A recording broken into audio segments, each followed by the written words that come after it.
You are surrounded!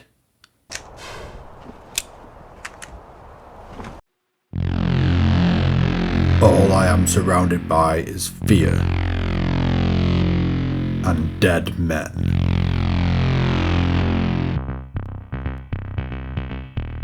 Welcome to the channel and this Start Collecting Adeptus Custodes video. They're a really interesting faction, super elite, low model count, high points cost, excel in melee, highly durable, and the difference for this faction is there's no start collecting box, so you basically have to build your army up from the ground upwards. Exciting news is the 9th edition codex is coming out in December, so watch out for my update for that, and I'll refresh this video if it needs it. Games Workshop don't have a very big range for the Custodes, they do rely on Forge World to bolster it, and I'll just be highlighting the key Forge World models to consider. Because they're so expensive, it's probably not the best thing to go for if you're just starting out. You'll need the 8th edition codex, and to be honest, also the Psychic Awakening War of the Spider. I will be doing a video that gives you everything you need to know for playing Custodes in 9th, so you don't have to buy that book, but the key thing for this video is that the Sisters of Silence can be used in a Custodes attachment without breaking it. This opens up some really cheap units and some anti-psycho abilities. Starting off, some of the key things about all Custodes units. Basically everything has a weapon skill and ballistic skill of 2+, also a 2+ armor save and a 4+ invuln. They also have a 6+ feel no pain to mortal wounds from the psychic phase. Everything is objective secured, which is fantastic, and most units can take a Misericordia, but generally it's not worth it.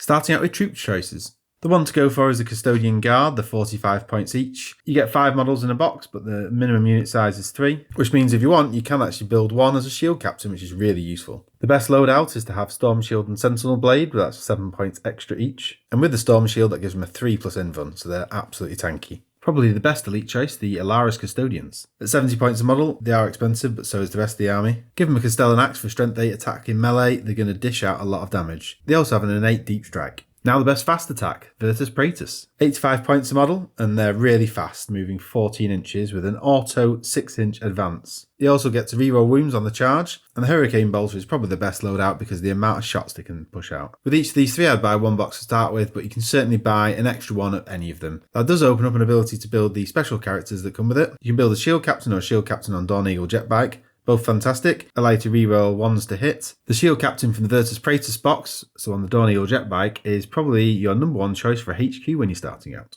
Another option is to build the Vexillus Praetor, and while being able to dish out some damage as well, it's also a good buffing unit. You can select one of 3 buffs, and the 2 best ones are either adding 1 to your attacks, or having -1 to hit from range attacks. Some other good options to add to your army. The Captain General Trajan Valoris is the main man for the Custodes. It's a very expensive points cost for your first army at 190 points. Strength 10 melee, 3+ invuln, reroll hit rolls, reroll wound rolls of 1, and that includes himself. And he has a once per battle ability you can choose from of either regaining D3 wounds, fight again, or having a free stratagem. And making use of the Sisters of Silence, probably the best unit to use is the Prosecutors. Really cheap models at 12 points each, and it's exactly what's needed in 9th, screening, holding objectives, or taking board control. And with the abilities and stratagems, you can also get some anti-psycho abilities. At the moment, some of the strongest units do come from Forge World, and most of the tournament lists that are doing well are packed with them. There's lots of Dreadnoughts to be found, and any of them will add nicely to your army. The prime one, and the one that most people take, is the Telamon Heavy Dreadnought, 280 points, and it's one of the most durable vehicles in 40k at the moment. It's toughness 8 with a 2+ armor save. It's got a 3+ invuln, that's 4+ base down to 3+ due to the Emperor's Chosen detachment ability. It has a 6+ feel no pain, -1 to damage, strength 16 in melee, and it has other strong weapon options. An absolutely fantastic dreadnought, difficult to kill, and it's going to kill anything it comes up against.